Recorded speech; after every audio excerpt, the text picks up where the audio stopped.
investigasi dan proses pembuktiannya. Sebelumnya perkenalkan nama namanya. Nama saya Gertrude Liniahia. Nama saya Maradia. Nama saya Muhammad Tangguh Enero. Nama saya Nurika Sapitri. Nama saya Nur Media. Nama saya Rizka Indah Maulita. Nama saya Ofer Wirahma. Oke, lanjut aja teman-teman. Pelaksanaan investigasi dan proses pembuktiannya.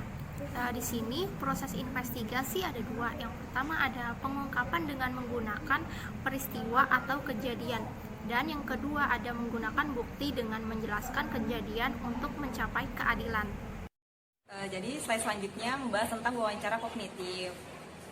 Jadi wawancara kognitif ini merupakan cara mengungkap alasan-alasan yang dikemukakan oleh para responden, mengidentifikasi pertanyaan-pertanyaan penelitian yang mengabaikan gagasan kritis atau yang mewakili pandangan yang kurang pas atau menyesatkan terhadap topik yang mendasari pertanyaan tersebut.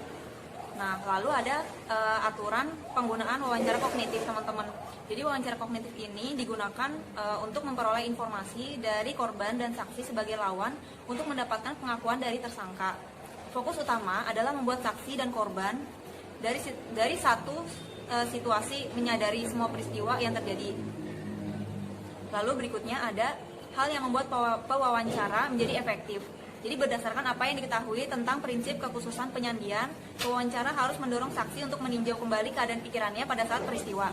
Jadi pewawancara ini akan mendorong agar saksi berpikir tentang faktor eksternal, misalnya kayak cuaca, terus ada faktor emosional, misalnya perasaan takut, dan faktor kognitif, misalnya pemikiran yang relevan. Lalu pewawancara harus berusaha semaksimal mungkin untuk membantu saksi agar tetap dalam keadaan konsentrasi yang terfokus, karena jika ada gangguan maka proses pengambilan akan terganggu. Untuk mendorong partisipasi saksi, pewawancara harus menggunakan pertanyaan terbuka. Rangkaian acara yang disaksikan akan disimpan secara berbeda untuk setiap peserta. Lalu pewawancara yang efektif akan berusaha semaksimal mungkin untuk menyesuaikan wawancara dengan setiap saksi. Pewawancara harus fleksibel dan mengubah pendekatan mereka untuk memenuhi kebutuhan setiap saksi daripada menggunakan gaya pertanyaan yang kaku dan seragam, sehingga memaksa saksi untuk menyesuaikan representasi mental dengan pertanyaan pewawancara. Lalu selanjutnya ada tujuan wawancara kognitif yang diciptakan oleh Ron Visser dan Edward Ginsman pada tahun 1992. Bertujuan untuk meningkatkan proses retrieval yang akan meningkatkan kuantitas dan kualitas informasi dengan membuat saksi atau korban merasa rileks dan kooperatif. Nah, di slide selanjutnya ada tahapan wawancara kognitif. Tahap yang pertama adalah menjalin report atau pendekatan terhadap saksi atau korban agar ia tidak cemas, lalu merasa nyaman, membuat saksi atau korban juga menjadi lebih konsentrasi. Pada tahap awal ini, ia diminta bercerita tentang kejadiannya tanpa dipotong oleh pewawancara. Tujuannya adalah agar tidak ada efek sugesti dari pewawancara. Lalu tahap kedua, ada event interview similarity, adalah mengembalikan ingatan saksi pada kejadian yang dialaminya. Ia diminta menutup mata dan membayangkan kejadian yang dialaminya. Ia diminta untuk membayangkan apa yang dilihat, didengar, pikirkan, dan perasaannya pada saat itu. Lalu yang tahap ketiga yaitu melakukan probing atau penggalian informasi secara lebih detail pada gambaran dari hal-hal yang disampaikan oleh saksi. Jadi materi selanjutnya adalah hipnosis. Hipnosis adalah meminta saksi atau korban untuk relaksasi, kemudian ia fokus state dan menjadi sangat patuh terhadap instruksi orang yang menghipnosisnya. Pada gambar 1 dan 2 yang dilakukan dokter jiwa dan psikolog.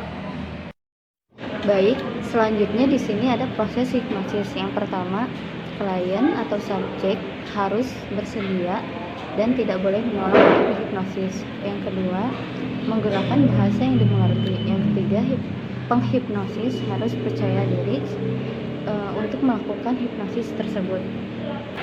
Selanjutnya di sini ada macam-macam induksi hipnosis. Dengan keyakinan, induksi hipnosis dapat dijalankan dan induksi itu sendiri ada beberapa macam. Yang pertama, membawa kesadaran seseorang dengan posisi setengah sadar memasuki alam bawah sadar pasien. Yang kedua, diterapkan pendalaman yang tujuannya supaya klien semakin rileks memasuki alam bawah sadarnya semakin dalam lagi dan membuat kondisi klien sangat fokus. Yang ketiga, diberikan sugesti yang sesuai tujuannya. Kalau hipnosis tersebut adalah hipnosis panggung, biasanya sugesti yang diberikan itu bersifat entertainment. Tapi kalau dalam hipnosis kesehatan, yaitu penyembuhan hipnoterapi, sugesti-sugesti tersebut diberikan memiliki tujuan-tujuan sebagai penyembuhan.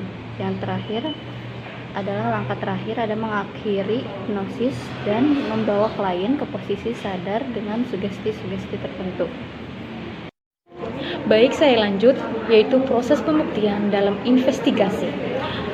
Proses pembuktian ada berapa macam. Yang pertama, proses secara langsung atau direct evidence. Kedua, bukti tak langsung atau circumstantial evidence. Untuk proses pembuktian sendiri dibagi menjadi dua bagian besar. Yang pertama, secara umum dan secara khusus. Secara umum dibagi menjadi 3 poin. Yang pertama, membangun circumstantial case. Kedua, menggunakan circumstantial evidence. Dan terakhir, seal the case. Untuk proses pembuktian khusus sendiri dibagi menjadi 4 poin. Yang pertama, perencanaan, pelaksanaan, laporan, dan tindak lanjut. Di sini ada beberapa teknik alternatif investigasi. Apa aja sih tekniknya dalam mengungkapkan, dalam mengumpulkan data? Yang pertama, confidence, community, menghindari risiko dan memperkecil risiko.